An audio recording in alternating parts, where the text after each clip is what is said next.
dirigido, ¿no? En traumatología, pues nos dedicaremos principalmente a lo que es el aparato osteomuscular y tendremos que evaluar, pues principalmente movilidad, fuerza muscular, rangos articulares, deformidades, dolor, que poco a poco iremos viendo en las prácticas, tanto presenciales como virtuales, ¿no?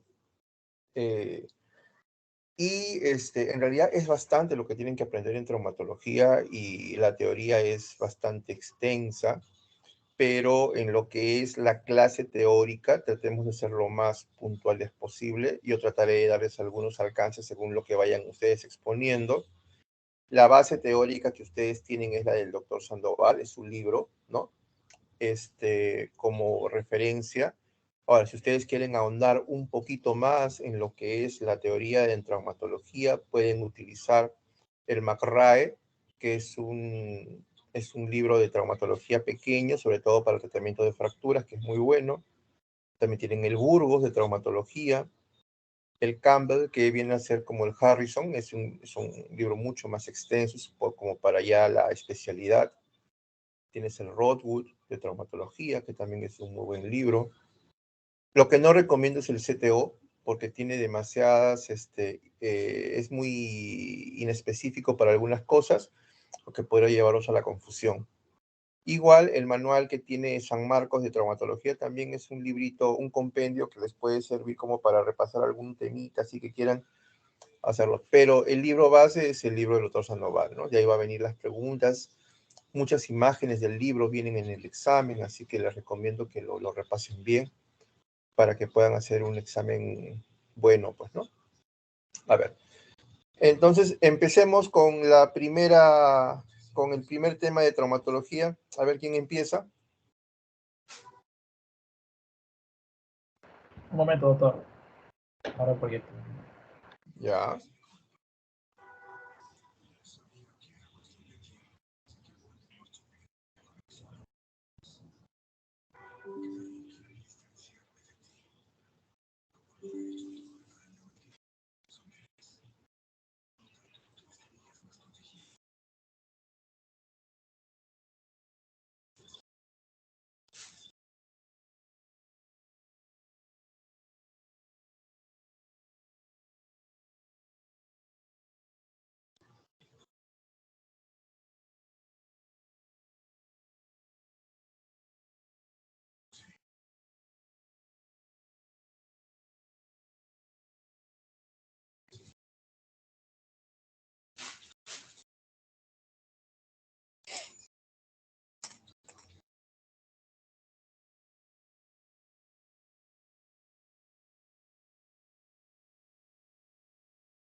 Ya empezamos.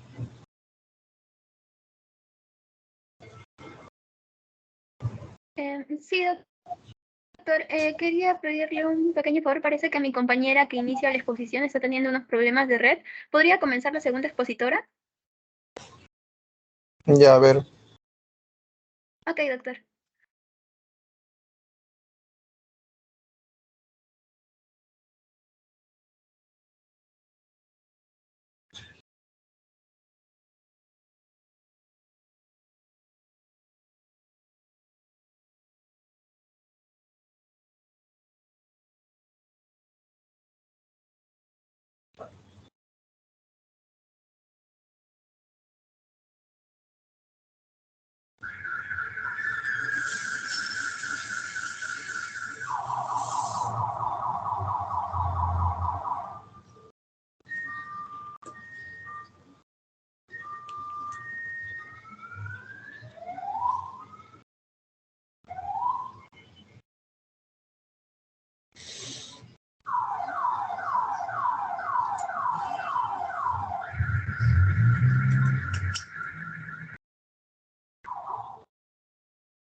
Muchachos, ¿qué pasa? Son 10:43, ya tenemos 13 minutos de retraso para el inicio de la teoría. Doctor, yo estaba por proyectar, pero en mi computadora, en mi computadora, está mal el internet de mi casa. Yo estaba por proyectar y le estoy mandando el archivo a mi compañero. Un momento. Disculpe, doctor. A ver, rápido.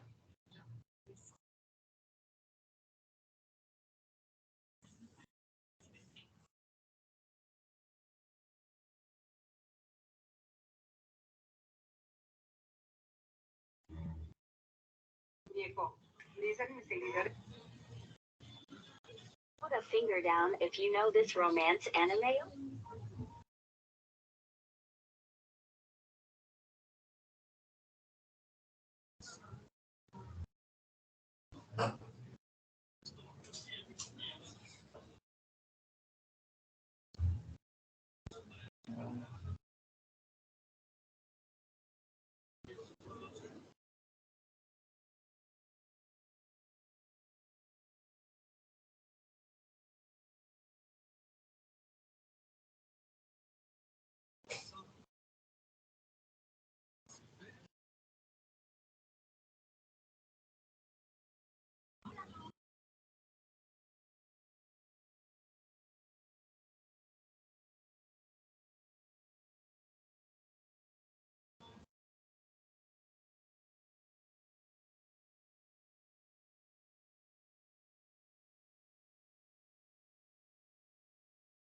Ok, doctor, aquí está la presentación. Ya, empezamos. Eh, ¿Quién es la que va a exponer primero? em, ¿Se puede visualizar? Ah, no escucho.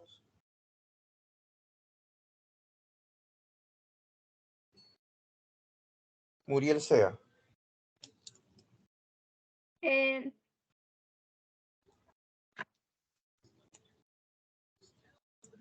A ver, empezamos, pero no te escucho. Doctor, ¿ahora sí se me escucha? Habla mejor. ¿Se escucha ahora? Mejor. Ok. Bueno, vamos a iniciar con la clase de hoy, que tiene como tema tratar sobre la historia clínica, traumatológica, la fisiología ósea y en general vamos a hacer un recuento de la semiología del aparato locomotor. En la primera parte, una disculpa, mi compañera parece que también tiene problemas de red. Va a continuar la segunda expositora, que es Mena Cuadrado Nicole. Ya.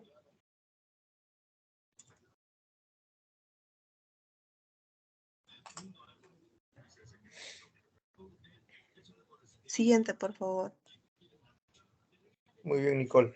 Te escucho.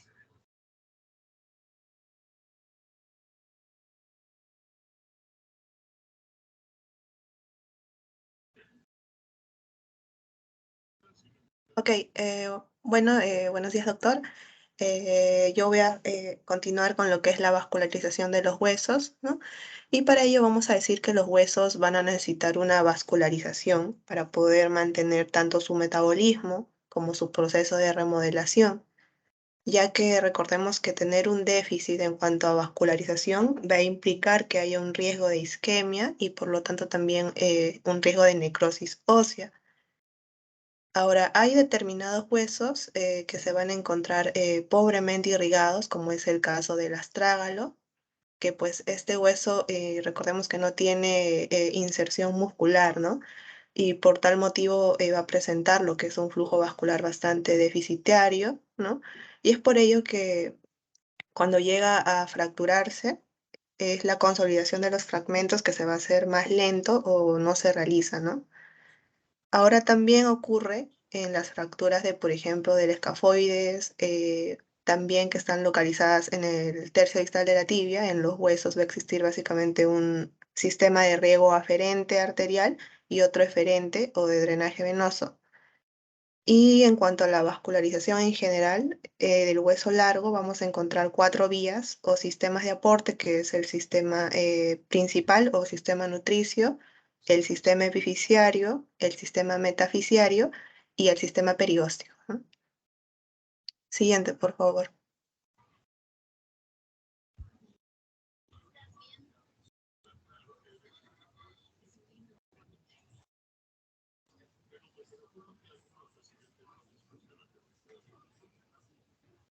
Bueno, antes de mencionar la arquitectura del hueso, ¿no? Hay que recordar también que dentro de los sistemas de vascularización del hueso, encontramos al sistema arterial nutricio, ¿no? Que va a ser a través de la arteria nutricia y va a penetrar en lo que es el agujero nutricio, atravesando lo que es la cortical y el canal nutricio, ¿no? Y que cuando llega a la cavidad medular va a dar dos ramas, tanto una rama ascendente como otra descendente, que van a terminar en las zonas metafisiarias, ¿no? Ahora también en cuanto al sistema arterial metafisiario, básicamente va a constar de vasos que proceden de arterias en cuanto a la musculatura adyacente y que penetran a través de las corticales y van a llegar hasta la metáfisis, ¿no?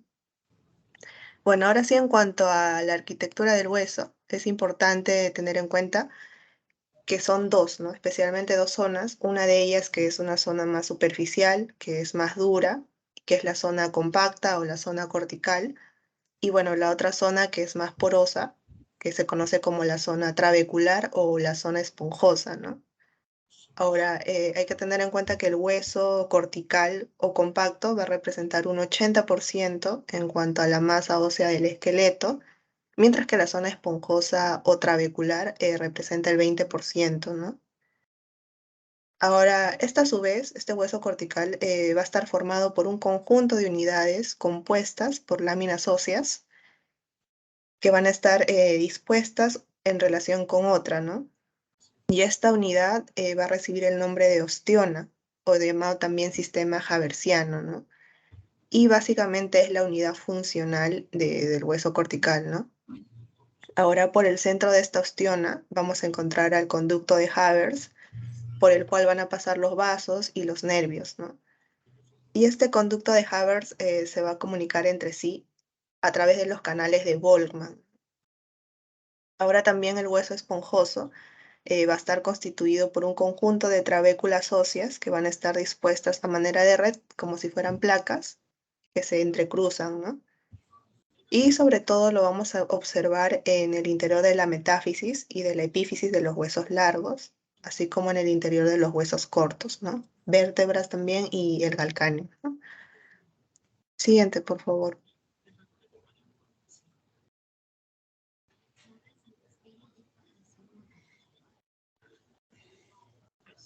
Bueno, en cuanto a la semiología del aparato locomotor, vamos a tener a la semiología del hombro, que recordemos que es una articulación de tipo sinovial y del género en artrosis.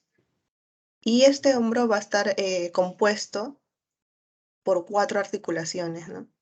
Dentro de la cual vamos a tener a la articulación glenumeral, a la articulación subacromial, la articulación acromioclavicular y la articulación escapulotorácica. Ahora, en cuanto a la articulación acromioclavicular, hay que recordar también que es de tipo sinovial y de género artroidea o plana. Además, vamos a observar una cápsula articular, un disco articular en forma de cuña y una membrana sinovial, ¿no? También vamos a encontrar aquí a los ligamentos, ¿no? El ligamento acromioclavicular, el ligamento coracoclavicular, el ligamento conoideo, que es vertical en un triángulo invertido con vértice inferior y base en la cara inferior de la clavícula, y el ligamento trapezoide, ¿no? Que se dispone casi de forma horizontal, ¿no? Siguiente, por favor.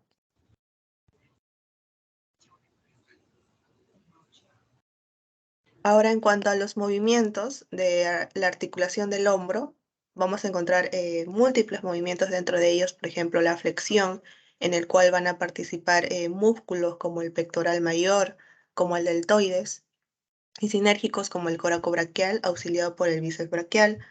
También el movimiento de la extensión, ¿no? En la cual participan músculos como el deltoides, la porción espinal, como también sinérgicos como el redondo mayor, el dorsal ancho, la porción larga del tríceps braquial, ¿no?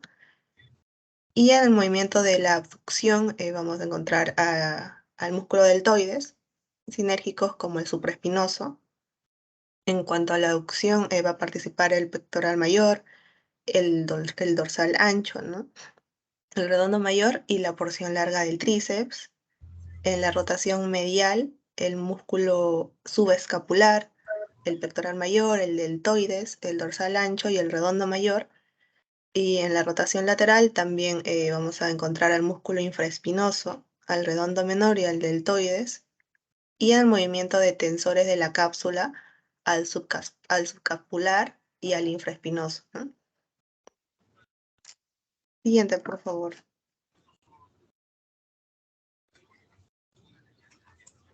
En cuanto a la anamnesis, no hay que tener en cuenta el dolor del hombro, no hay que conocer la localización, la intensidad y el tipo de dolor, así también como su posible etiología.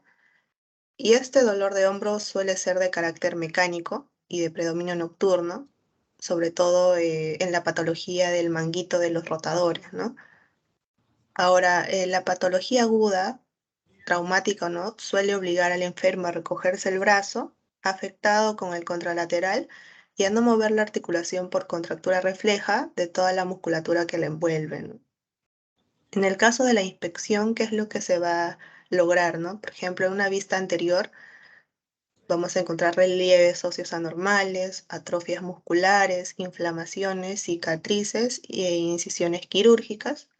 Y en una vista posterior, lo que se va a encontrar es un relieve óseo más visible en la espina de la escápula, ¿no? En cuanto a la palpación, también vamos a encontrar una vista anterior y una vista posterior. Y en la vista anterior, lo que se va a buscar es la clavícula, ¿no? Lo que se va a palpar, dolor, crepitación, inmovilidad patológica, también fractura. También se va a palpar la articulación acromioclavicular, ¿no? Si es que hay una luxación o subluxación, se podrá evidenciar el signo de la tecla. También la articulación esternoclavicular, que no es necesario palpar si está en luxación anterior, porque es evidente. Y bueno, el acromión que es palpable en borde tanto lateral y posterior, y en general es indoloro, ¿no? A la palpación. Y también en la apófisis coracoides, que es posible palparla en profundidad con el dedo pulgar, ¿no? Y en cuanto a la vista posterior, la palpación de la cara posterior del hombro va a empezar localizando la espina de la escápula y palpando lo que es la musculatura supraespinal y la musculatura infraespinal, ¿no? Siguiente, por favor. En cuanto a la exploración física, tenemos a la movilidad activa, ¿no? En la cual vamos a encontrar lesiones articulares y patología periarticular, donde puede existir dolor y limitación de los movimientos, ¿no? Para ello vamos a emplear la prueba del rascado de Apley, en la cual se va a buscar valorar lo que son los arcos de la movilidad. Y es por ello que el paciente va a intentar tocarse lo que son los bordes superiores e inferiores de la escápula, ¿no? Ahora también tenemos lo que es la movilidad pasiva y los movimientos de contrarresistencia, ¿no? Dentro de ellos está la rotación externa resistida, en la cual se va a buscar explorar lo que es el músculo infraespinoso partiendo de un ángulo de 90 grados en aducción y de 30 grados de antepulsión, y se va a pedir, ¿no?, que realice la rotación externa contra la resistencia, ¿no?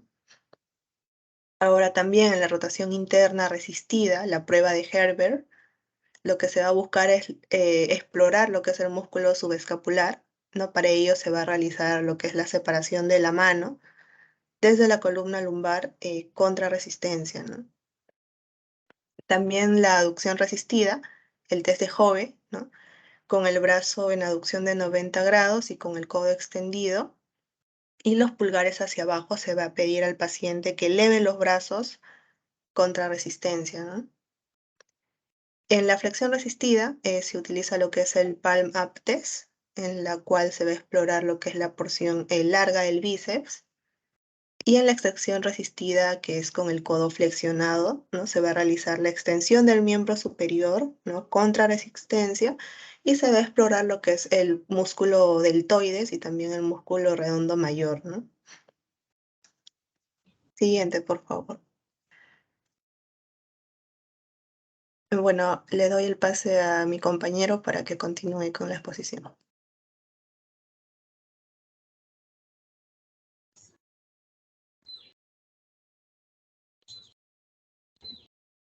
Muy bien, ¿quién sigue?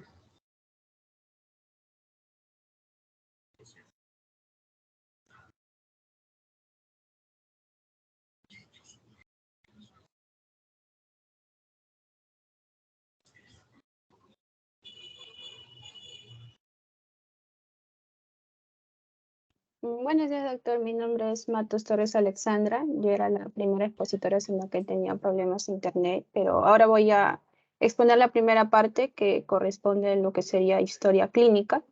Perfecto. Y bueno, correspondiente a la historia clínica, así como usted mencionó también, como en cualquier otra patología, vamos a empezar nosotros justamente la historia clínica obteniendo los datos del paciente, ¿no? Empezando con la anamnesis, que es una parte muy importante cuando realizamos la evaluación de nuestro paciente porque nos da un diagnóstico ya de presunción al momento de recoger toda la información que nos va a dar el paciente. Entonces, dentro de la anamnesis siempre consideramos los datos, ¿no? Normalmente como edad, el sexo, el nombre del paciente, todos los datos que justamente conforman los datos de filiación. Ahora, la edad, por ejemplo, en este tipo de patologías también es muy importante porque hay algunas patologías que sobre todo predominan en la población adulta mayor, mientras que otros ya se presentan incluso del desnacimiento. Ahora, también datos como el sexo también nos podría indicar, por ejemplo, si también tienen alguna práctica habitual, algún antecedente también personal o familiar de interés, sobre todo si tiene alguna enfermedad también que tenga carácter hereditario, cuál es su situación sociolaboral también, y otros datos que también nos podría indicar o nos podría apoyar al momento de hacer nuestra presunción es justamente los signos y síntomas que presenta el paciente, ¿no? El motivo de consulta por el cual vino, sobre todo, por ejemplo, el dolor, ¿no? Que usualmente también los pacientes suelen venir con la presencia del dolor, que es uno de los síntomas más comunes y que a veces enmascara otros signos o síntomas que tal vez el paciente en ese momento no considere, pero que justamente ha sido enmascarado por el dolor. Ahora, el dolor también hay 3 tipos, podemos clasificarlo en dolor local, referido, también que sea de tipo irradiado. En el caso que sea local, pues normalmente el paciente va a señalar con el dedo, ¿no? La zona que le va a doler, la zona dolorosa, y es más frecuente que su origen esté relacionado con una causa, por ejemplo, una caída, algún tipo de traumatismo, ¿no? Mientras que un dolor referido, en este caso la zona dolorosa es ya menos precisa, el paciente lo puede localizar, pero con más dificultad, y sobre todo también abarca ya zonas adyacentes a la estructura que tal vez esté afectada, ¿no? Y también está el dolor irradiado, que ese sí es bien definido y que se extiende hacia un cierto territorio que es inervado por un tronco nervioso. Y, por ejemplo, ahí tenemos el dolor ciático que se va a presentar en la pierna, etcétera. Ahora también nosotros veremos que en el caso del inicio es muy importante el momento de preguntarle al paciente porque puede presentarse de manera aguda, de manera brusca, puede ser por causa de un traumatismo, entonces puede que en ese momento se haya presentado el dolor, entonces va a ser de manera aguda o también insidiosa o si es un proceso ya de manera crónica, ¿no? Que ya lleva mucho tiempo de evolución y también las características que va a tener este dolor a lo largo del tiempo, si aumenta, si disminuye de intensidad, y también la deformidad al momento de la aparición también, ¿no? Si son deformidades congénitas o ya aparecen a lo largo del desarrollo del paciente. También es importante ver la parte de la alteración funcional porque muchas veces se pueden ver ciertas alteraciones sensitivas que también puede ser expresada por el paciente, como cuando dice, ¿no? Siente como pinchazo, como hormigueo, entumecimiento, que falta de sensibilidad o sensación de quemazón. Entonces debemos preguntar también en este caso qué es lo que el paciente justamente siente, ¿no? En esa zona que presenta el dolor también. Y en la parte de la exploración pues clínica, sobre todo es importante en el examen físico del paciente, sobre todo explorar de una manera adecuada, que el paciente se encuentre descalzo, convenientemente desvestido, apreciar todas las estructuras corporales del paciente, explorar el sistema musculoesquelético y también que se cuente con un espacio suficiente para que nosotros podamos evaluar la marcha del paciente, que también es muy importante y que el paciente debería realizarlo de manera correcta si es que se encuentra justamente su salud en estado normal. Y también la parte de la inspección en el examen físico es importante justamente para ver también la marcha, la simetría que va a presentar en las extremidades, la postura, ¿no?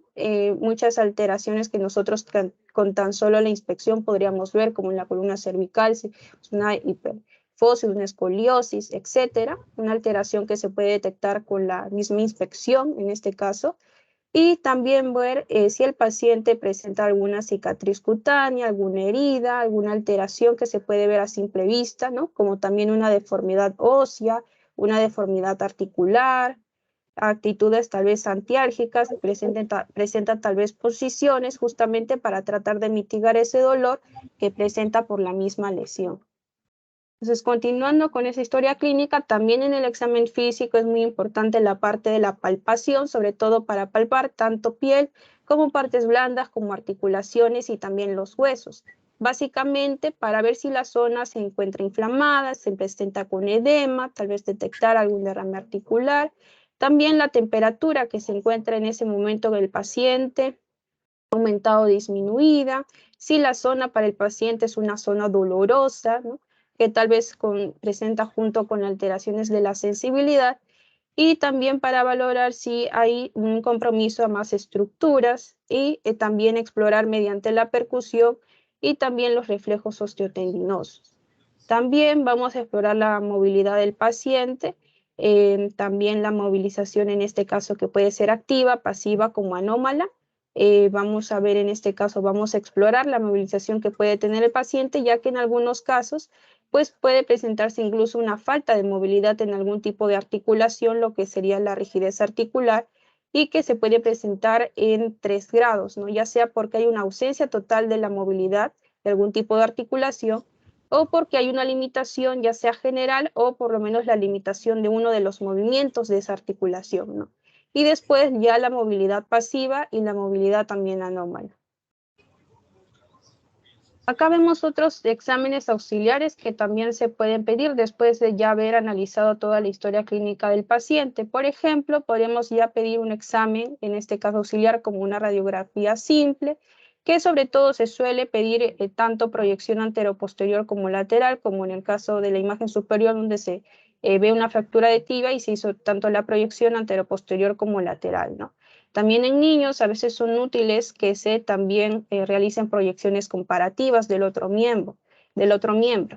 Y también se requieren en algunos casos ya especiales, como zonas como en la muñeca, rodilla, tobillo, pie y la columna, ya proyecciones oblicuas en este caso, ya no solo las anteroposterior o laterales, sino que ya las oblicuas.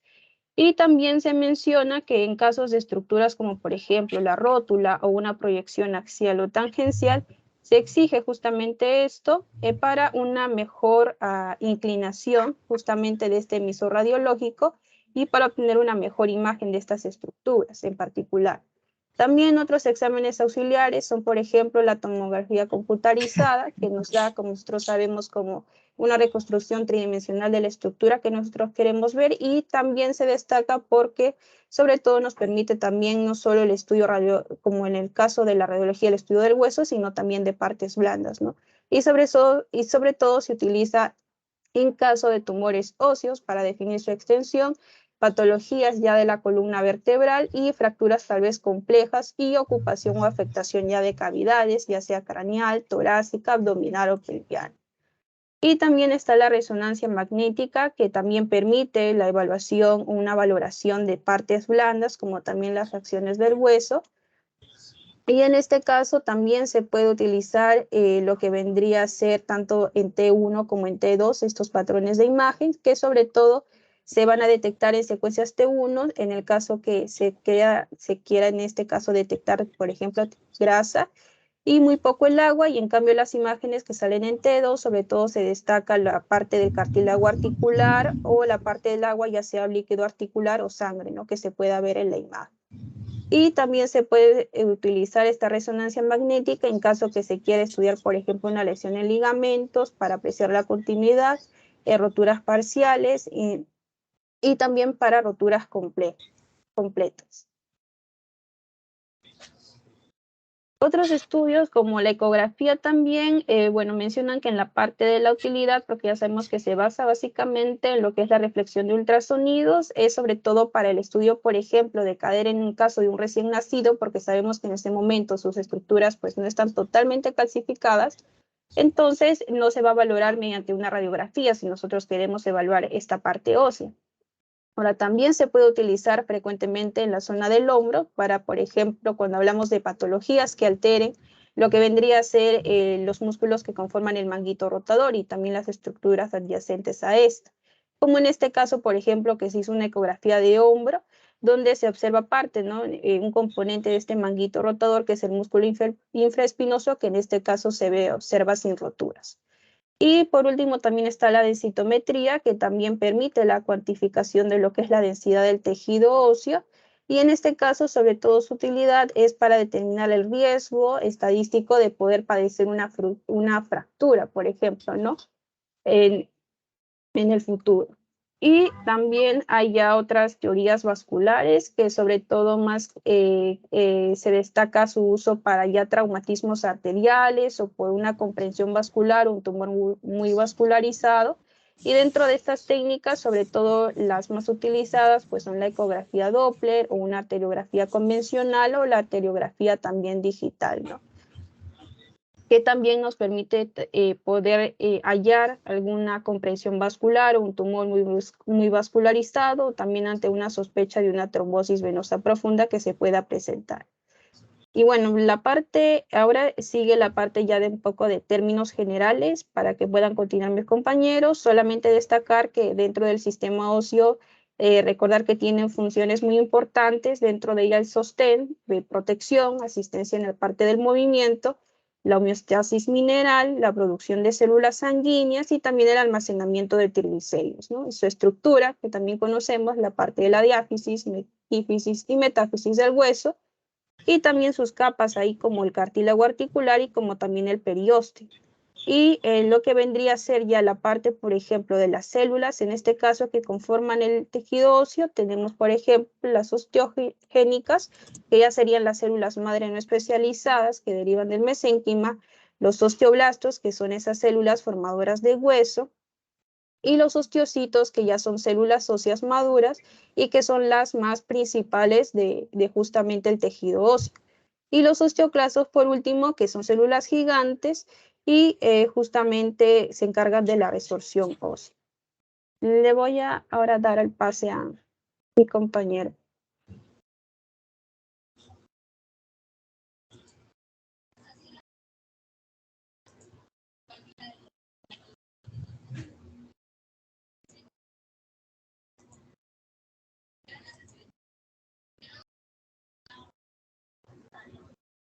Bueno, buenos días, mi nombre es Rolando. Voy a continuar con lo que es con la semiología, ¿no? En este caso vamos a continuar con la semiología del codo y el antebrazo, ¿no? Nosotros cuando hablamos de esto, ¿no? Vamos a determinando que el codo es una articulación, ¿no? Que va a unir, ¿no? En este caso al brazo y el antebrazo, ¿no? Que va a conectar desde la parte distal del húmero, ¿con quién? Con los extremos proximales del cúbito y de la radio, ¿no? Entonces, por eso podemos decir que nosotros al flexionar y al extender, podemos disminuir o aumentar la longitud relativa de la extremidad superior, ¿no? Y esto va a permitir, ¿no? La gran flexibilidad del posicionamiento de la mano, ¿no? Y además podemos decir que el prono o la supinación, en este caso afectó que están en el codo como la muñeca, le permite, ¿no? A que la mano humana, ¿no? Tenga un movimiento de rotación en su funcionalidad máxima, ¿no? O sea, eso va a determinar que la mano pueda moverse para cualquier ángulo, ¿no? Y ahora, ¿no? Y esto, dentro de ello, una de las patologías no traumáticas más frecuentes del codo es la epicondylitis, ¿no? Que lo conocen como el codo del tenista, ¿no? Perdón, ¿la qué dijiste? La patología, doctor, Sí, ¿cómo se llama? epicondilitis. Epicondilitis. Epicondilitis. Sí, doctor, disculpe. Ya. O el codo del tenista, ¿no? Ese también lo hacen de esa manera, ¿no? Ya, entonces, nosotros no, en lo que tenemos que hacer en este caso a nivel de es la inspección y la palpación van a ser muy importantes porque mayormente en esto va a haber algunos procesos inflamatorios, ¿no? Mayormente el codo está articulado, ¿no? En este caso, cuando nosotros hablamos de una articulación húmero-cubital, en este caso de tipo sinovial género, va a ser la trocleoartrosis, ¿no? Y cuando hay una articulación húmero-radial, el tipo sinovial, mayormente el género va a ser condiloartrosis, ¿no?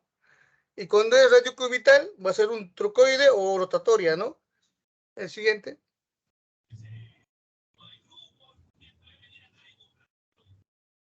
Ahora, también sabemos que ¿no? el codo, en los movimientos del codo se van a dar 4, ¿no? En este caso la flexión, la extensión y la supinación, ¿no? Y la pronación, ¿no? Que en ellos van a participar, en este caso en la flexión del codo, el braquial, el bíceps braquial, ¿no? Que estos van a ayudar, ¿no? En la extensión mayormente va a ser en este caso el tríceps braquial y mayormente el anconio va a ayudar de manera débil, ¿no? Para que se dé extensión, ¿no? Y en la supinación mayormente no va, que es el bíceps braquial, y a veces va a estar en este caso por el extentor, ¿no? En este caso del largo del pulgar, ¿no? Y en la pronación mayormente está pronado por el cuadrado, en este caso principal, ¿no? O el pronador redondo, ¿no? Como secundario, ¿no? Ahora, los movimientos en el ángulo del codo se pueden dar, en este caso, lo que es en una extensión, podemos decir que se puede dar hasta unos 150 grados y en una flexión también unos 150, ¿no? Y en supinación de 75 a 90 grados, ¿no? Tanto como en la promoción lo mismo, ¿no? En la inspección, nosotros cuando hacemos, mayormente tenemos que observar, ¿no?, la simetría, la alineación. También podemos ver en este caso los eritemas, fichaciones o algunas cicatrices, ¿no?, a nivel del codo, ¿no? Y mayormente el codo se va a distinguir en dos caras, ¿no?, en cara anterior y en cara posterior, ¿no? Y mayormente cuando nosotros vemos en la parte anterior, ¿no?, una visión anterior en el brazo, en este caso en extensión, cuando el brazo está extendido, lo que nos va a dar nos va a llamar la atención siempre va a ser la B, ¿no?, que forma parte de una depresión central formada por un relieve, ¿no?, que va a ser por el bíceps braquial y la braquial anterior, ¿no?, que al introducirse entre estos relieves van a dar lo que es el músculo epindicoleos y epindotrocleares, ¿no? Entonces, eso es lo que nosotros normalmente podemos ver, ¿no? Ahora, también podemos ver en esta parte, en esta posición de extensión, las venas, ¿no? En este caso, las venas superficiales, ¿no?, que se ven claras, ¿no?, que la vena cefálica se dirige aproximadamente desde el borde lateral del antebrazo al brazo, y la vena basílica, ¿no?, que va por el lado medial, ¿no? Y entre los dos, por debajo va que es la vena media, ¿no?, que va del antebrazo, que forma, ¿no?, en este caso, la vena medial radial y la medial cubital, ¿no? Esto típicamente se va a ver en este caso en una Y, ¿no?, en la cara anterior del codo, ¿no? O se ve como una forma Y, ¿no? Y muchas veces hay personas que estén bien pronunciados y algunos que se ven muy pocos, ¿no? El siguiente.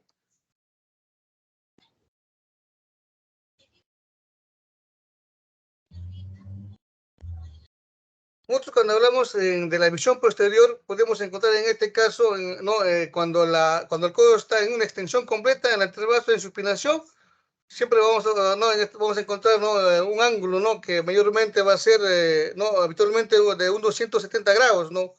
Pero cuando este ángulo es más pequeño, se habla de un codo en valgo o cubitus, ¿no?, o valgus, ¿no? Y cuando es mayor, en este caso hacia afuera o hacia adentro, podemos hablar de un varo, ¿no?, o cubitus varus, ¿no? Normalmente estos, fisiológicamente, ¿no?, en el hombre va a ser de 5 a 10 grados, ¿no?, y en la mujer de 10 a 15 grados, ¿no?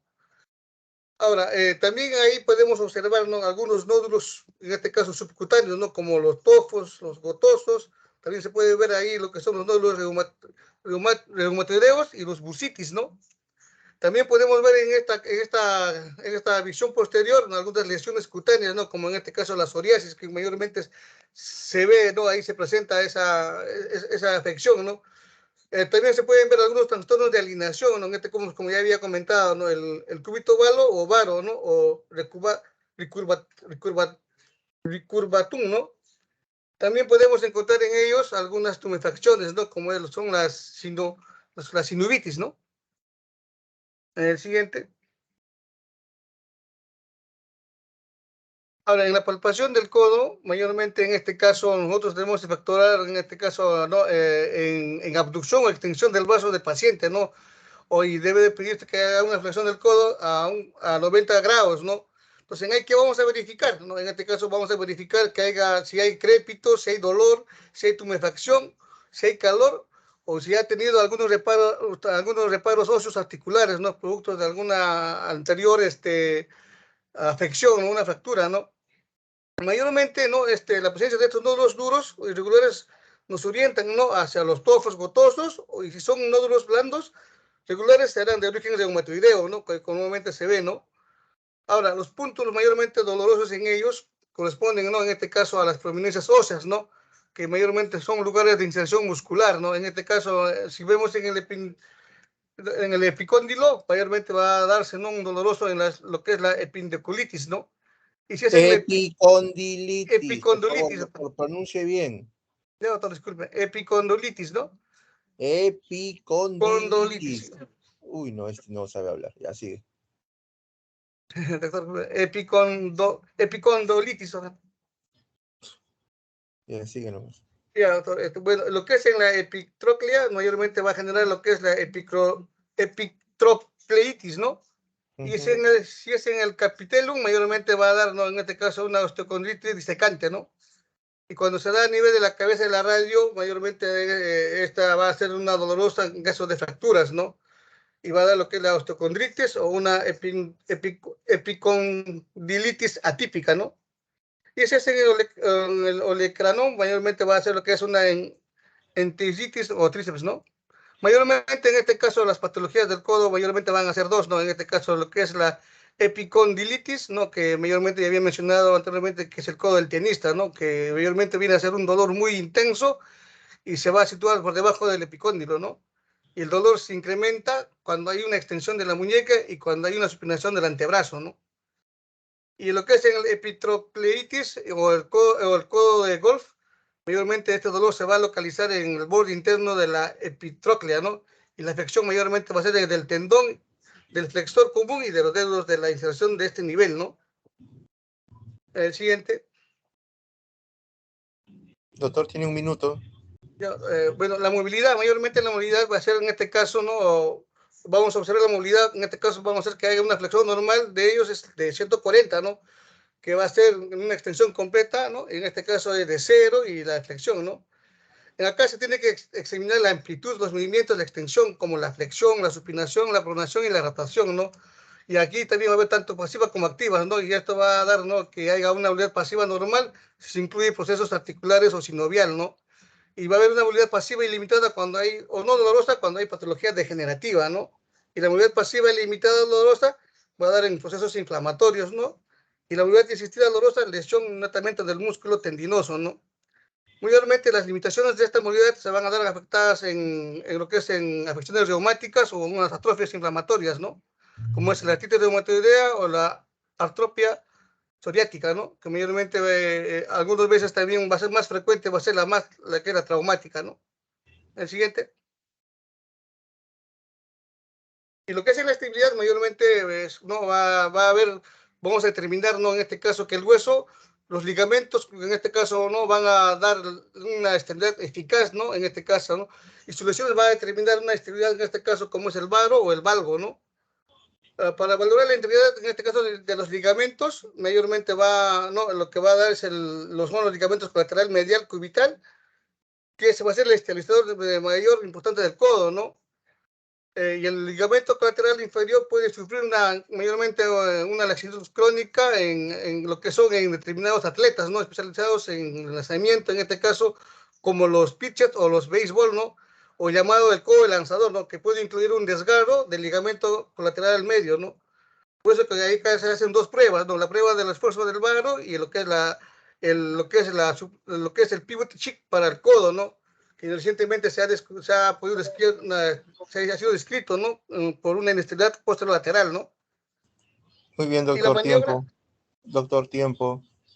Chicos, tienen 10 minutos para exponer. Tienen que saber resumir y tienen que saber qué cosas darle importancia. Estamos hablando de examen clínico, o sea, anatomía, esas cosas en realidad ustedes ya las saben. Tienen que orientarse principalmente a lo que es la parte de evaluación clínica, que es lo que más ustedes tienen que aprender. A ver, ¿quién sigue?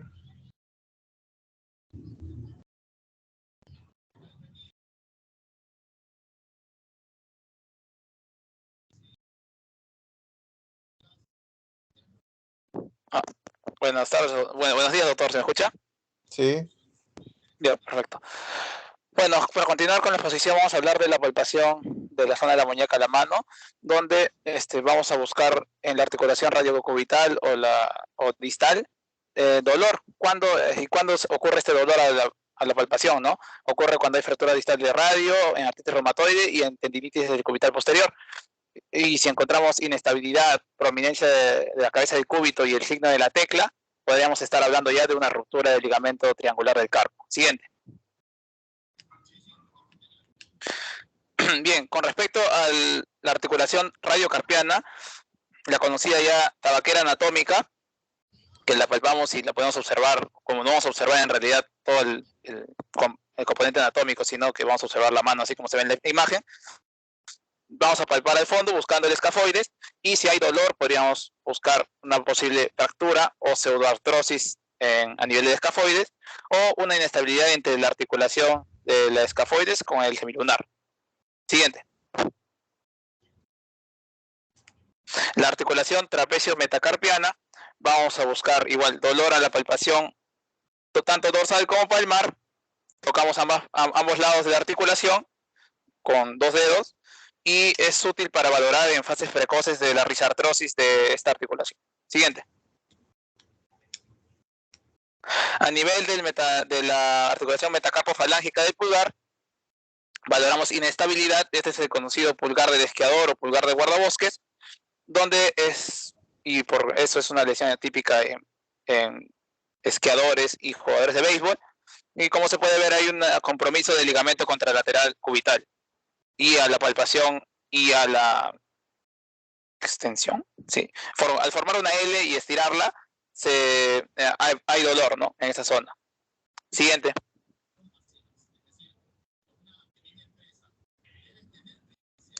En la palpación dolorosa del pisiforme, hay que hacer un diferencial con respecto a ya que tenemos que hacer el diferencial porque en esa misma zona el pisiforme con el ganchoso forman el espacio donde se ocurre el síndrome de atrapamiento del cubital, por lo que el diferencial es importante aquí. Y es a la palpación dolorosa del mismo pisiforme y no del canal de Bouillon. Siguiente. Sí, ahí está. En la palpación del canal carpiano, que ya es más complejo, ¿no? Podemos usar el test de Fallen o para comprimir esa zona, ¿no? Y si hay dolor, es positivo y hay un síndrome de túnel carpiano. Así como el signo de Tinel a la presión de la misma zona del túnel carpiano, por donde habría un atrapamiento del nervio mediano, y si este va acompañado de una inflamación sinovial de los flexores, sería aún mayor el dolor. Siguiente.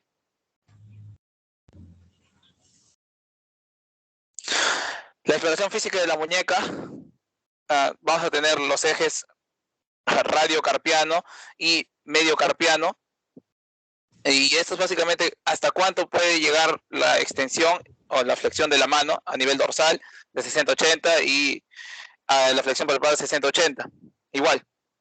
Pero en pacientes hiperlaxos, la flexión palmar puede llegar hasta 90 grados.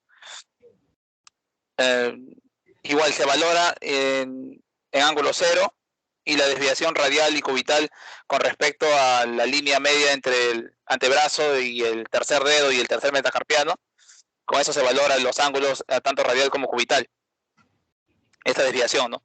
Y la pronosupinación, que hacer la pronosupinación es 180 grados, pero cuando pones en posición neutra cambia, ¿no? Es una supinación de 75-85 y una pronación de 75-80. Siguiente. ¿Cuándo hay pérdida de la pronosupinación? Cuando hay una fractura a nivel del codo, a nivel distal, sí, claro, a nivel, no, proximal, perdón, y cuando hay una fractura a nivel del radio, a nivel distal, lo más distal y lo más proximal. Así como cuando hay una fractura al nivel de la muñeca, esta fractura al nivel de la muñeca puede ser por una deformidad de Madelung, donde el radio gira y desplaza al cubital y se forma esta protrusión, ¿no?, del cubital. Y otra de ellas también creo que altera al nivel de la muñeca de la mano es de la muñeca, perdón, es una lesión o secuelas de la lesión del ligamento triangular. Siguiente.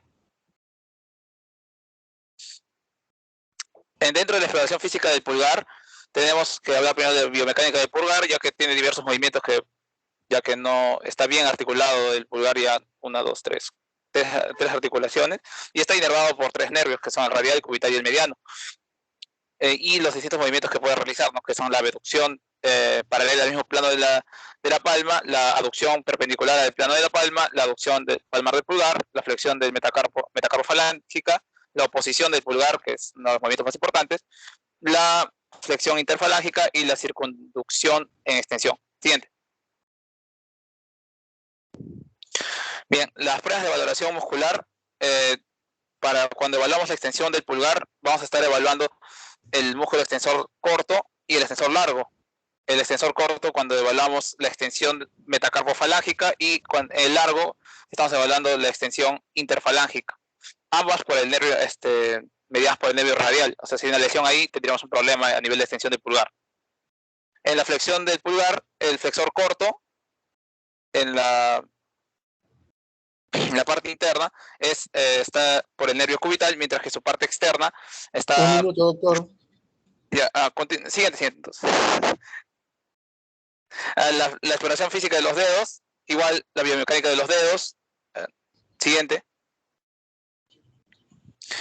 Y la fragmentación muscular para cada uno de los músculos y sus nervios consiguientes. Siguiente. Aquí vamos a valorar el signo de Tinel, ya lo hablamos, el test de Fallen, y podemos hacer test de Fallen invertido igual. El signo de Froment, cuando agarras un papel y el papel lo deslizas, se lo intentas quitar. Ahí, ¿qué estás evaluando? Ahí estoy evaluando el movimiento de la pinza, doctor, del cubital. Ya, sigue. Ya, y el signo de Yang, igual. Pero aquí, como se puede ver en la imagen que está más oscurita, hay una hiperextensión, sí, una hiperextensión al realizar el movimiento de pinzamiento. Siguiente. Y cadera pelvis, finalmente, los músculos y la biomecánica de la misma articulación coxofemoral. A la inspección podemos encontrar, vamos a buscar el nervio femorocutáneo, que es el que está más al exterior, y aquí la meralgia parestésica, una conocida patología, donde es porque los pacientes tienen mucha grasa abdominal y hacen una presión sobre el nervio femorocutáneo, o cuando usan cinturones muy apretados. Buscamos también la arteria femoral para localizar así la articulación de la cadera en caso de realización de punción, y el tensor de la fascia lata, que es otro de los músculos que tenemos que buscar, ya que estabiliza la rodilla, y los otros músculos, ¿no?, que se pueden palpar, ¿no?, al recto, o inspeccionar, como el recto anterior, especialmente en pacientes atléticos. Siguiente. El estudio de la marcha antálgica, la marcha de tren de Lemburg y la marcha oscilante. Esta marcha de tren de Lemburg es por el mismo glúteo menor y se inclina hacia ese lado para evitar el dolor, ¿no? Y igualmente, bueno, en las posiciones antálgicas, donde se presiona al mismo lado para no realizar la contractura muscular o sea, inclina la marcha hacia ese lado, ¿no? Evita ponerle fuerza en esa zona, y por eso se conoce marcha antálgica, ¿no? Ya, siguiente. En la palpación podemos encontrar en el nivel de espina ilíaca anterior superior, especialmente en adolescentes, una posible abulsión del sartorio, ya que se inserta en esa zona. En la espina ilíaca anterior inferior, una entesitis o una abulsión, especialmente en deportistas. Al nivel de trocánter menor, igual en adolescentes, es sensible cuando hay una abulsión del psoas. Y el famoso snapping hip, que ocurre en bailarines cuando hay una hiperextensión del músculo. En realidad esto puede tener tres variantes, pero no las puse porque era muy grande la imagen. Este famoso snapping hip en la zona del trocánter menor. Y a nivel del pubis y la inserción de los aductores, esta es la conocida pubalgia o osteopatía dinámica del pubis, que es más común en futbolistas, pero puede ocurrir en cualquier tipo de personas. Siguiente. Al anterior. Ya, la palpación, igual, para buscar una posible bursitis trocantérica, tanto dolor como crepitación local va a haber a nivel del trocánter mayor. Y esto lo hacemos en la posición del paciente en decúbito lateral. Posteriormente el test de Over, donde ponemos el paciente en decúbito lateral con la pierna abducida y con el tensor de la fascia lata relajado, con la rodilla flexionada en 90 grados. Y bueno, los signos de cadera en resorte, donde hay un chasquido audible, especialmente cuando los pacientes hacen movimientos similares a subir escalera. En la tuberosidad isquiática, podríamos encontrar la palpación dolor cuando hay una abulsión de los isquiotibiales en pacientes que realizan taekwondo o karate, y una posible bursitis y o fractura, ya que en realidad puede ser traumática o osteomalásica. El tronco ciático, donde se encuentra, que se encuentra entre la espina ilíaca anterior superior y la tuberosidad isquiática. Siguiente. Bien, la palpación de esa zona, en decúbito lateral, igual palpamos el nervio ciático y podemos hacer el famoso test del piriforme, que es una patología muy común por lo que he visto, donde hay una compresión del piriforme a nivel de la vaina del nervio ciático, donde forzamos la aducción y la rotación interna. Y bueno, ya de otras partes a palpar serían ya más de la zona lumbosacra, ¿no? Siguiente. Y eso sería todo por mi parte, doctor. Gracias. Muy bien. ¿Quién sigue?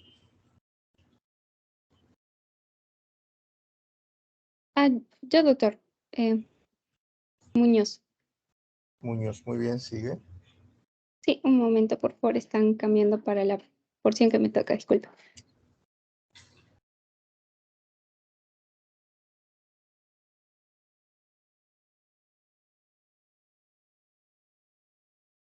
Listo, doctor. Bueno, continuando con lo que es la parte de la... Ay, disculpa. Ya.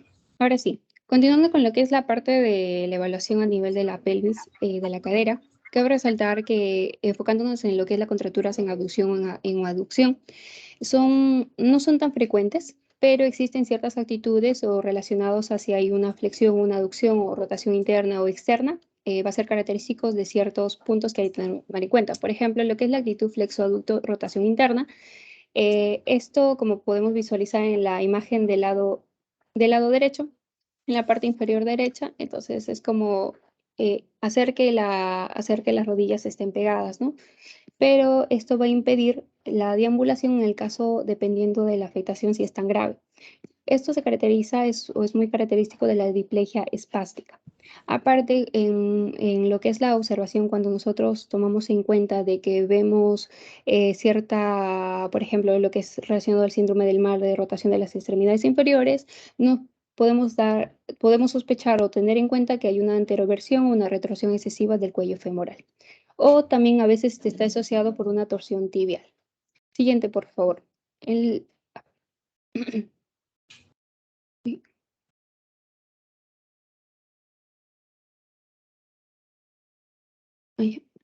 Listo. Siguiente.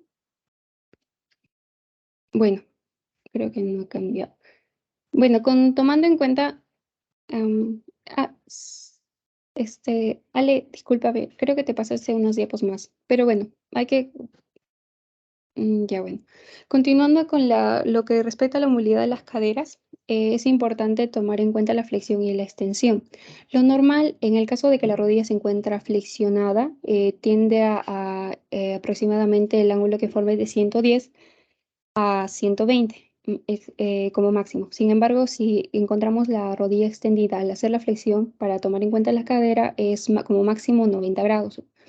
En lo que es la extensión, se va a evaluar tanto en decúbito prono como en el caso de que no encontramos entre 10 o 15 grados, va a estar alterado, posiblemente de que está relacionado con la coxartrosis. A ver, siguiente, por favor. Creo que no está lo que me puse. Permítame. Ok, ya. En lo que respecta a lo que es la parte de la aducción, bueno, hay que tener en cuenta que el ángulo va de 45 grados a 60 grados lo normal. Pero para en este caso, poder medir lo que es la abducción, lo que debemos hacer es fijar la pelvis con una mano y lo que se hace es que con la otra mano hacemos el proceso de la abducción de manera lateral. En lo que es la abducción, es lo normal, el ángulo que va a formar es de 30 grados. Y bueno, lo que se hace en esto es que hay una posibilidad de que se cruce una pierna por encima de la otra y eso es lo que forma el ángulo de 30 grados. Siguiente, por favor. Listo. En lo que la parte de la rotación interna y rotación externa, estos se pueden hacer tanto en decúbito prono como en decúbito supino, es decir, mirando hacia arriba, o sea, boca abajo o boca arriba.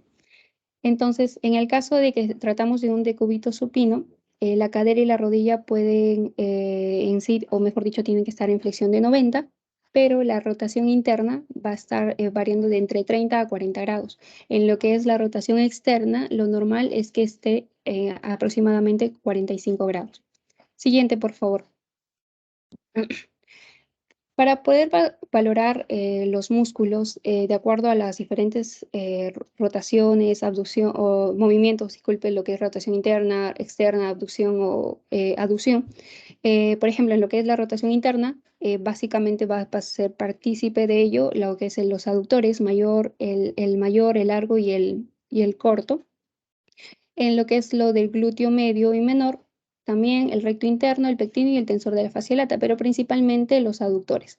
En lo que es la rotación externa, vamos a tener los obturadores externo e interno, la parte del cuadrado femoral, los géminos superior e inferior y el piriforme. De alguna manera, o sea, de forma secundaria, también hay que agregar lo que es el glúteo mayor, la parte posterior del glúteo medio y el sartorio. Siguiente, por favor. Es una forma de poder identificar cuáles son los valores normales y las posibles complicaciones que algunos pueden tener. Lo que es en la flexión de la cadera, los principales vienen a ser el psoas ilíaco y el recto anterior, pero hay también otros que son partícipes de ello, como el sartorio, el pectíneo, los aductores y el recto interno. Ahora, en este caso, para poder valorar lo que es el psoas, lo que hacemos es al paciente sentarlo en una camilla y la pierna tiene que estar colgando, a diferencia de lo que si queremos evaluarlo conjuntamente, que es el test en este caso, el test de Stage que básicamente es cuando la rodilla está en extensión, o sea, totalmente estirada y mejor dicho, el paciente tiene que estar echado mirando hacia arriba y la rodilla tiene que estar en extensión. De esa manera podemos valorar la función flexora en conjunto. Siguiente, por favor. Doctora, un minuto. Sí, dígame, doctor. Un minuto, tiene un minuto para terminar su posición. A ver. Ya, bueno, entonces, ya, ok, doctor, disculpe. Entonces, bueno, en esto lo que hay que tener en cuenta es que existen ciertas maniobras para poder valorar lo que es el glúteo mayor y la participación también de los isquiotibiales. Entonces, para eso, básicamente acá se pone el decúbito prono y se le hace extensión de la cadera, pero flexionando las rodillas. De esa manera se van a relajar los isquiotibiales, pero lo característico que vamos a tener en cuenta es el glúteo mayor. Siguiente, por favor. Pasa Bueno. todo lo que es valoración muscular, porque eso en realidad lo ves en un libro de anatomía. Quiero ver qué Ya. tienes de exámenes especiales. A ver acá. Ya, en lo que es acá es básicamente para la degeneración de la cadera, doctor. Tenemos el test el que le mencioné sobre este de Stage y el otro es que la prueba de Amnil. Entonces, en lo que hacemos en este caso es que el paciente va a estar en decúbito supino. Se le indica, claro, la rodilla tiene que estar en extensión, se le menciona que levante la pierna y lo que va a hacer es que hay una contrarresistencia, ¿no? Entonces, es con el objetivo de, como ya le mencioné, de valorar la fuerza muscular de flexores, pero si en caso hay dolor al hacer esa contrarresistencia, entonces conlleva una sospecha de una patología degenerativa. El otro es de la prueba de Ambil, que también es en decúbito supino y también obviamente en sí la rodilla en extensión y lo que vamos a generar son golpecitos a nivel del talón del mismo lado que se está evaluando. Y bueno, también si se provoca dolor a nivel de la cadera, genera una parte de lo que es asociada con una patología degenerativa. Siguiente, por favor. Me cago. Ok, ahora sí. Y bueno, en lo que respecta a las otras maniobras es el test de Lambrou. Disculpe, el test de Labrun, que lo podemos manifestar si es en localización anterior o lo que es Labrun posterior. En lo que es en el anterior, decúbito supino, lo hacemos el paciente, en decúbito supino, en un momento lo que vamos a hacer es primero examinar la flexión completa, la rotación externa y la aducción y progresivamente hacer todo lo contrario, es decir, la extensión, la aducción y la rotación interna. En el caso que dé positivo, se va a acompañar de dolor y algunos pacientes tienden a hacer clic, o sea, son como tipo chasquido. A diferencia del Lambrou posterior, que es todo lo contrario, primero se inicia, que es por la flexión, aducción, rotación interna, y luego se va por la extensión, aducción, rotación externa. Son contrarios para poder hacer esto de identificar si el Lambrou anterior o el Lambrou posterior. Siguiente, por favor. En lo que es la exploración de la cadera del recién nacido, bueno, existen varias maniobras, sin embargo, hay la prueba de Ortolani, que es muy característica o muy importante porque lo podemos hacer entre las 2 primeras semanas de vida. Para tener o sea, ser más concisa en esto, lo que se hace es que una mano lo ponemos en la cadera del recién nacido, del paciente y lo que hace es que con la otra se le hace la flexión y la abducción y esperando a que se dé el clic, ¿no? O sea, o presenciar un cierto dolor. A diferencia de la otra que hay un mejoramiento cuando se coloca o se toma en cuenta las dos manos, disculpe, los dos miembros inferiores del paciente y al hacer una sobreextensión de ellas, entonces va a haber una cierta limitación de la apertura para probar si existe o no existe. Siguiente, por favor. Bueno, acá está lo que es el test de Barlow, que es una modificación de la prueba de Ortolani. Siguiente, por No es favor. una modificación, la prueba Ortolani-Barlow es una prueba que se hace simultánea, cuando tratas de luxar y cuando tratas de reducir la cadera en el recién nacido. Por eso se llama prueba de Ortolani-Barlow. No es que sea una modificación, sino que Ya. son dos pruebas juntas, ¿ya? Importante Entiendo, eso. doctor. Gracias A ver, por la siguiente. corrección. Ya, gracias. Siguiente, por favor. Bueno, lo que conlleva la rodilla, como ya mencionábamos, bueno, es ya. Hay que pasar por la inspección de la rodilla, Ale, por favor. Mejor para tener en cuenta. Por favor. No, te estás adelantando, creo. Pero ya, bueno, no hay problema. Lo que respecta a la palpación de...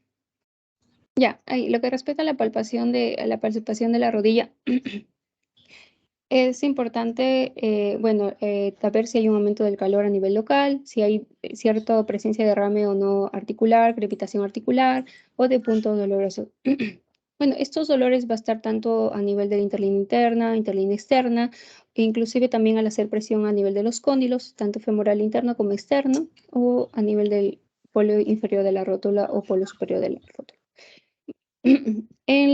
A ver, para explorar lo que es la rótula, discúlpame, puedes pasar siguiente, por favor.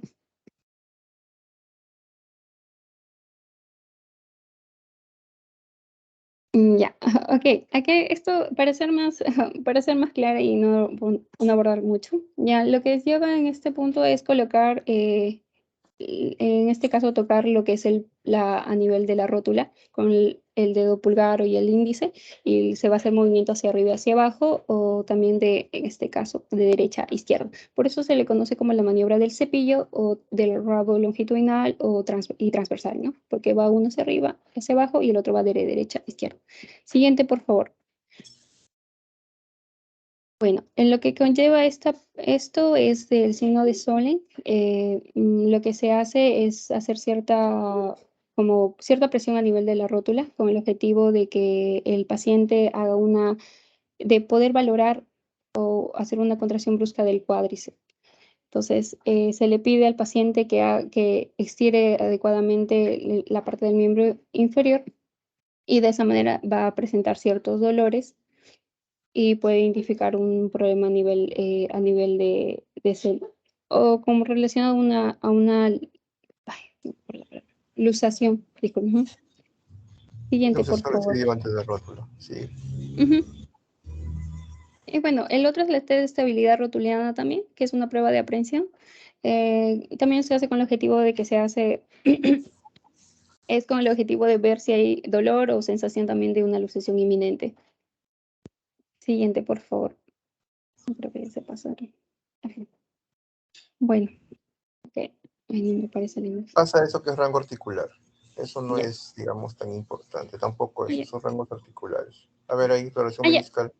Sí, eso ya bueno, ya le compete a mi Ya. compañera, pero doctor, antes de eso, creo que había una parte donde no se pasó muy rápido, pero no sé si es importante, A en ver. lo que es el genuvaru, lo que es el genovalgo, el genuflexo, o solo lo menciono, nada más, no sé. Bueno, genuvaro y genuvalgo vienen a ser las deformidades en la alineación de la rodilla, ¿no? Genuvaro es cuando el extremo distal va hacia adentro, genuvalgo cuando el extremo distal de la articulación va hacia afuera.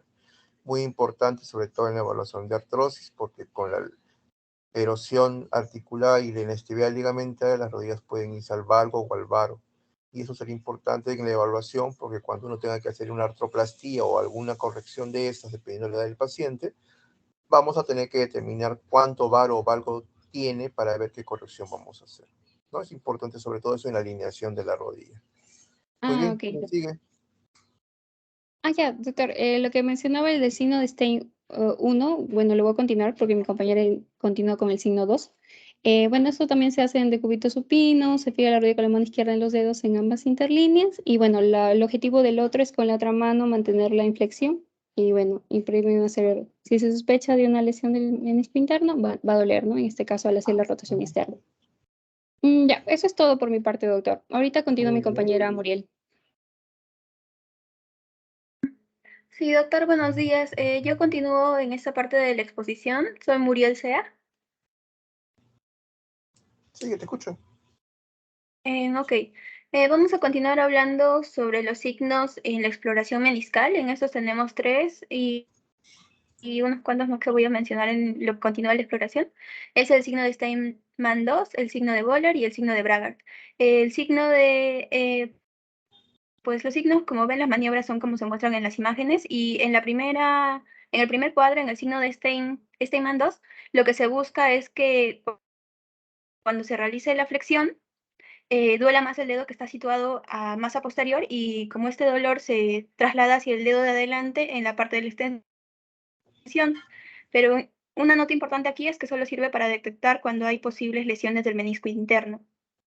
En el signo de Böhler, este se realiza con el paciente de cúbito supino con la rodilla en flexión y el movimiento que se realiza es de varo y de un valgo alternativos. Lo que busca es una lesión del menisco interno que puede provocar dolor cuando se acentúa el varo y una lesión del menisco externo, por otro lado, cuando provoca dolor cuando se acentúa el valgo.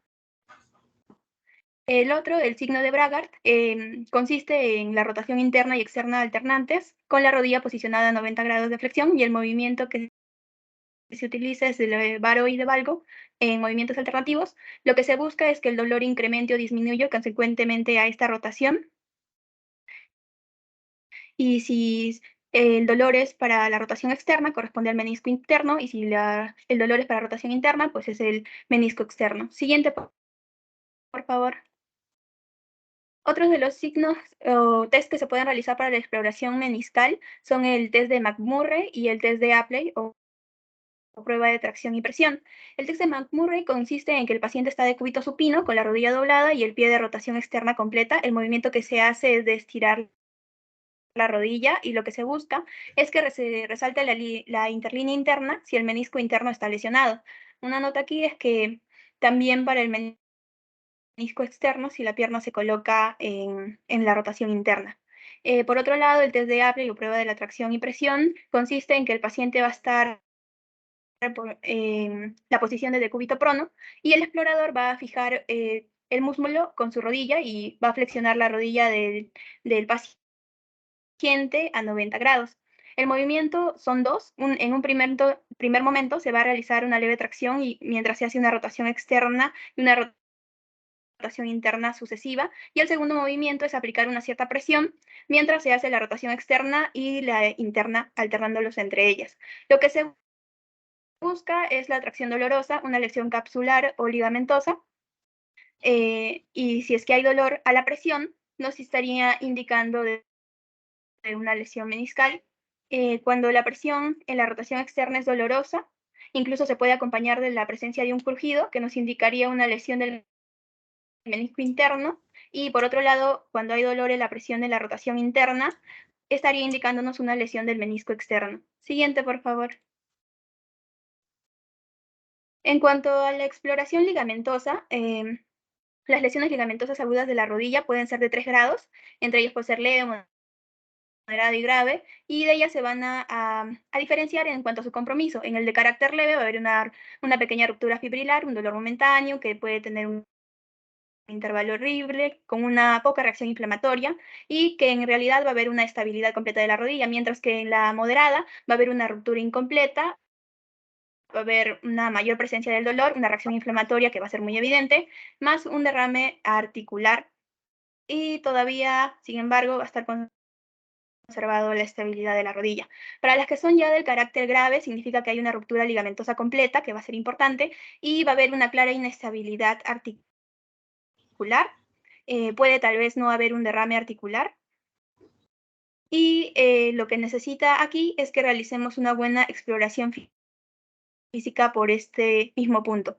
Y en cuanto a la clasificación del carácter grave, estas pueden tener asimismo una clasificación entre ellas, en que estas rupturas graves o completas tienen 3 tipos de gravedad progresiva. Las primeras son aquellas que van a provocar una instabilidad ligera cuando las superficies articulares se van a separar por menos de 5 milímetros en la radiografía forzada. En realidad, estas 3 categorías se van a diferenciar por el grado y también por la distancia que hay de separación entre las superficies articulares.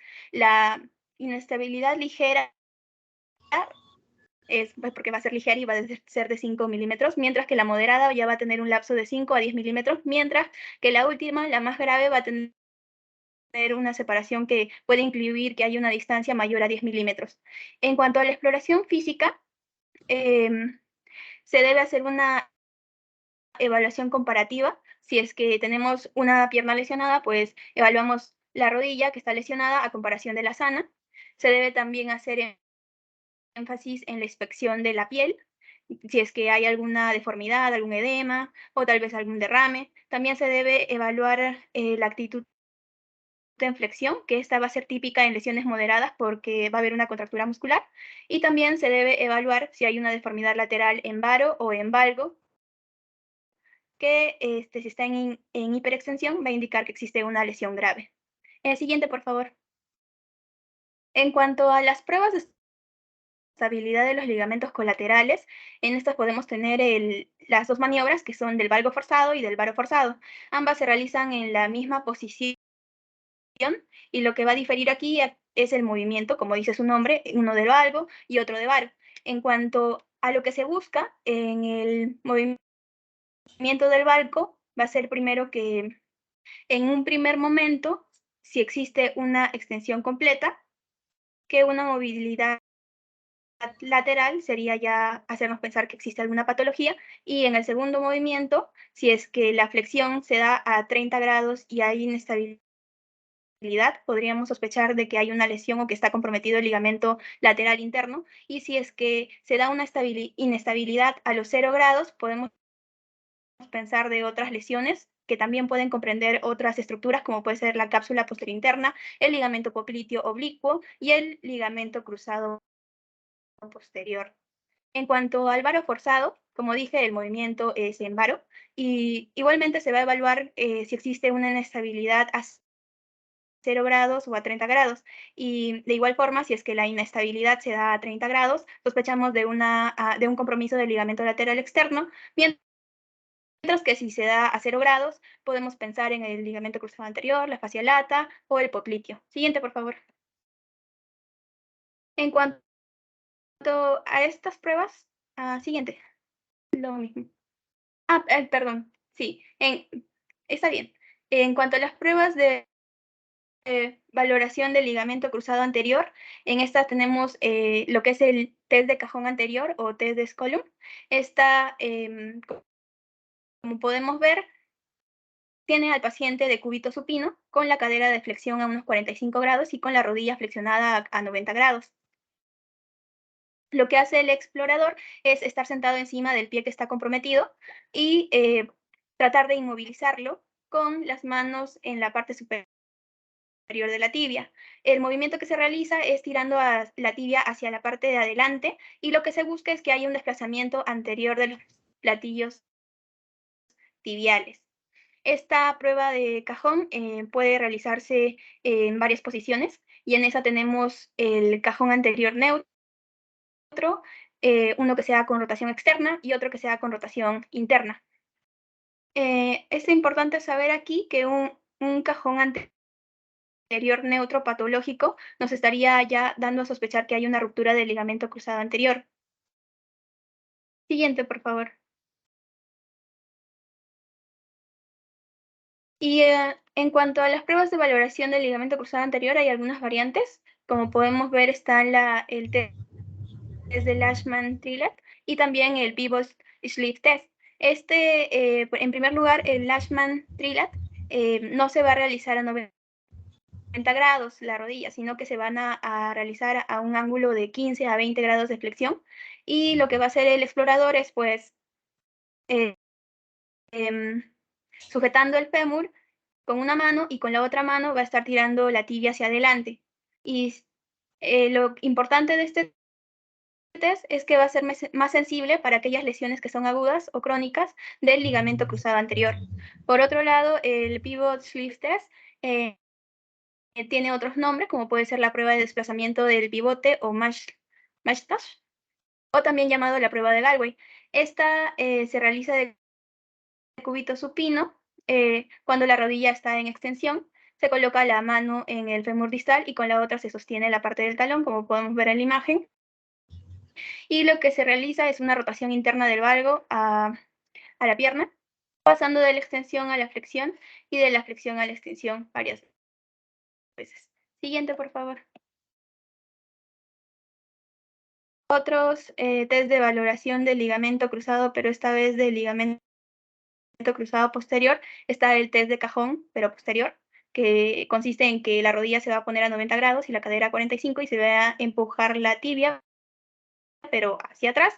Y esta va a ser positiva cuando se va a presenciar que hay un relieve de la tuberosidad tibial anterior que desaparece comparativamente con el lado que está conservado, o sea, que está sano. También está el test de Lachman posterior o Lachman invertido, que también nos va a ser útil porque nos va a indicar una inestabilidad posterolateral con un cajón posterior y se realiza con una rotación externa y exceso articular lateral.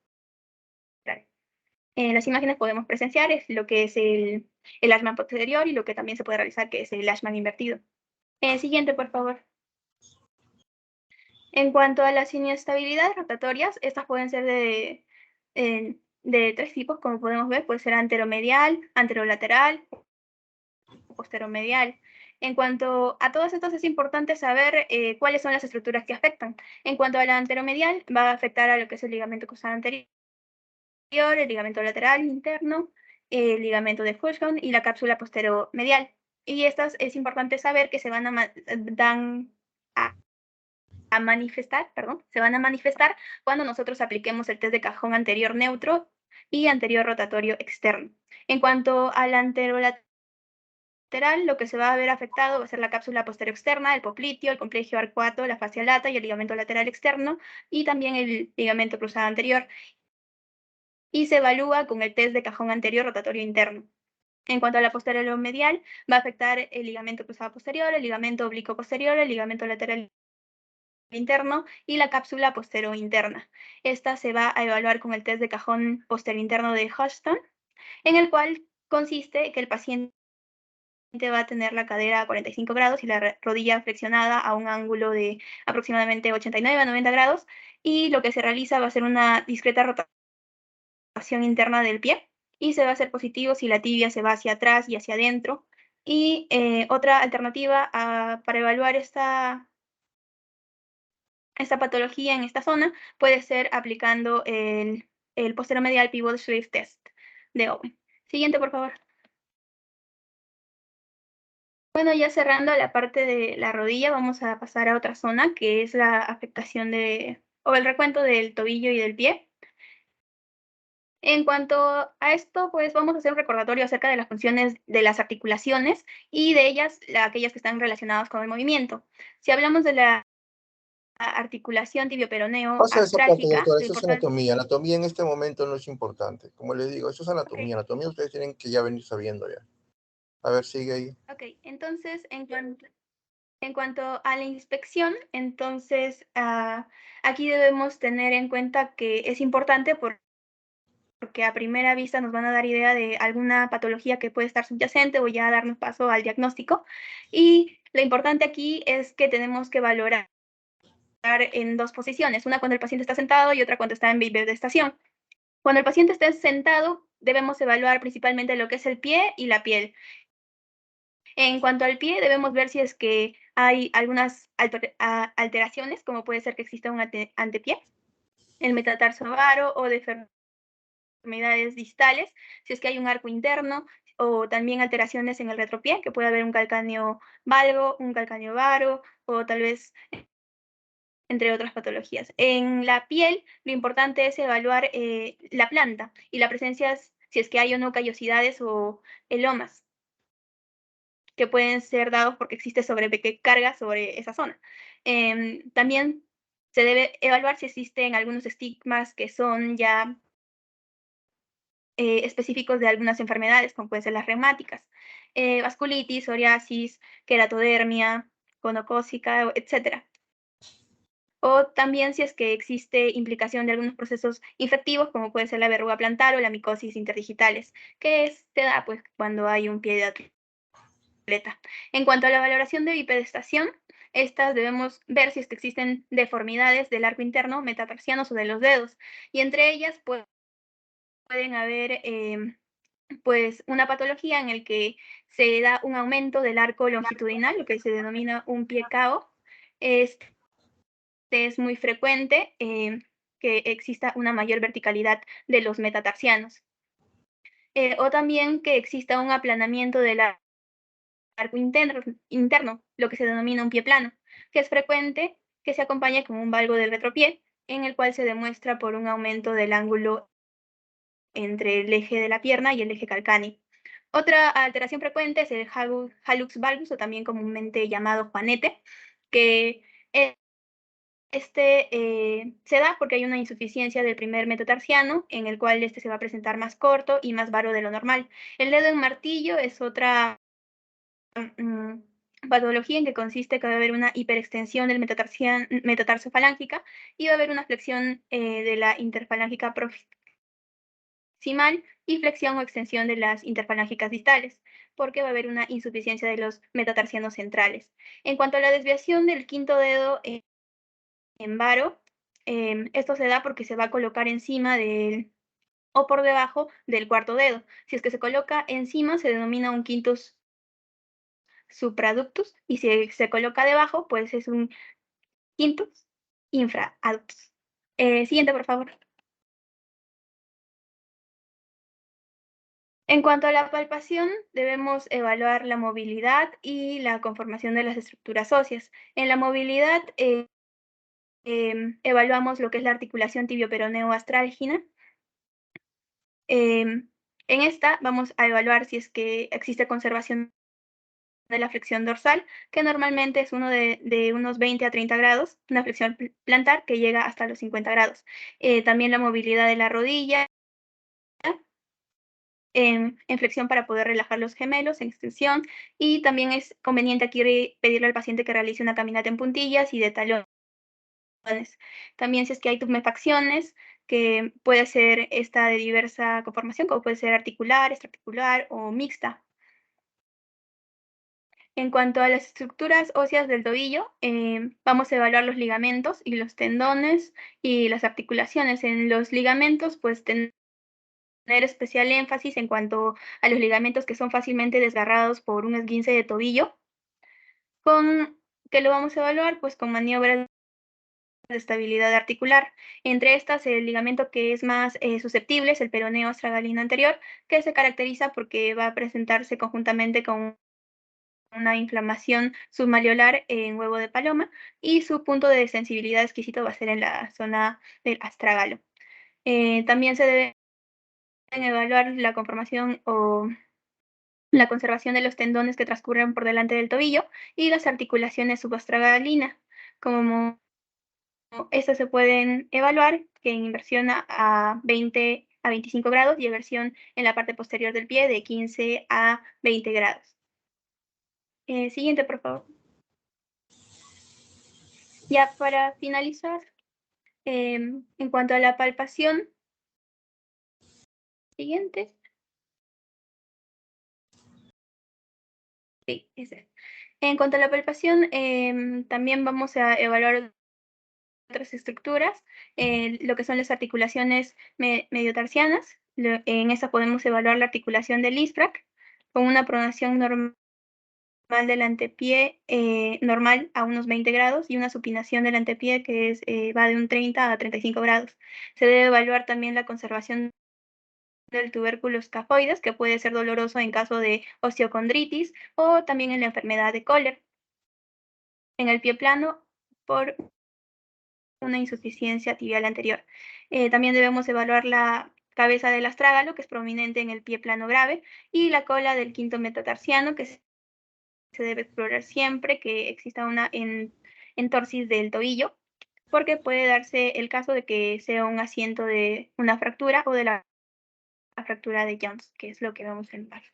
En cuanto al retropie, debemos evaluar la cola del astrágalo, que esta es dolorosa cuando existe una fractura de Shepard, del calcáneo y del tendón de Aquiles. En cuanto al calcáneo, la parte más inferior, el tubérculo medial, esta puede ser dolorosa a la palpación y a la compresión lateral en los casos que exista un espolón calcáneo y de fascitis plantar. Siguiente, por favor. Entonces, ya para terminar, el tendón de Aquiles y la zona metatarsofalágica debe ser evaluado si es que en el tendón de Aquiles hay una lesión traumática inflamatoria, es decir, que exista una imposibilidad para ponerse en puntillas, que nos puede conducir a presumir que esta ya es una patología degenerativa, o si es que se da el caso de que este tendón de Aquiles esté incompleto, utilizamos la maniobra de Thompson, el cual nos va a confirmar, porque si es que existe transmisión, va a haber una flexión plantar pasiva, pero si no existe una transmisión, el pie no se va a mover o va a significar que pues sí existe el caso de una ruptura. En cuanto a la metatarsofalágica, de esta se tiene que evaluar la movilidad, si está restringida o no. Y se puede realizar en los distintos dedos. En el primer dedo, la más frecuente es el halus valgus, que se va a presentar en forma de una excrescencia ósea sobre la cabeza del primer metatarsiano, o bunión, que suele ser doloroso, inflamatorios cuando se trata de una podraga de la artritis gotosa, y va a haber patologías del quinto dedo cuando existe una excrescencia ósea dolorosa parecida, conocida como el juanetillo de desastre. En el primer dedo, por otro lado, a diferencia del halus valgus, también se puede presentar un halus rigidus, que va a acompañarse de unos crujidos articulares típicos. Y también puede haber una luxación dorsal de la primera falange, que está correlacionada con una artritis reumatoide metatarsálgica por el hiperapoyo central. Este también es mal llamado el pie plano transverso. Y por otro lado, en cuanto a alteraciones sensitivas, en el tercer o cuarto dedo es el neuroma interdigital de Morton. que este tiene una maniobra específica, Morton, que tiene una maniobra específica, que es la compresión lateral de Ganslen. Eso sería todo, doctor. Muy bien. A ver, chicos, ya nos hemos pasado un poco el tiempo, considerando que hemos retrasado un poco el inicio de la exposición. Ya columna vertebral en realidad es para que lo revisen. Bueno, considerar principalmente la evaluación física del paciente, ¿no? Deformidades, maniobras específicas. Eso lo vamos a ir viendo poco a poco en la práctica. En realidad este tema es bien largo y deberían ser dos días de teoría de columna de exploración física para poderlo hacer con tranquilidad, porque ustedes corren y muchas veces paporretean lo que están aprendiendo y tampoco no es lo ideal, ¿no? Entonces yo les recomiendo que en el momento de su práctica traten de hacer exploración de este tipo. Vamos a dar por terminada la teoría hoy día porque ya nos hemos pasado un poco del tiempo y hemos empezado tarde. Mi grupo de práctica, a ver chicos, por si acaso, que nombren un delegado que me mande un mensaje a mi celular para coordinar la teoría de la práctica del día lunes. La vamos a hacer en el hospital. Pues como tengo sala de operaciones, entonces vamos a coordinar la hora para que nos podamos ver. ¿Ya?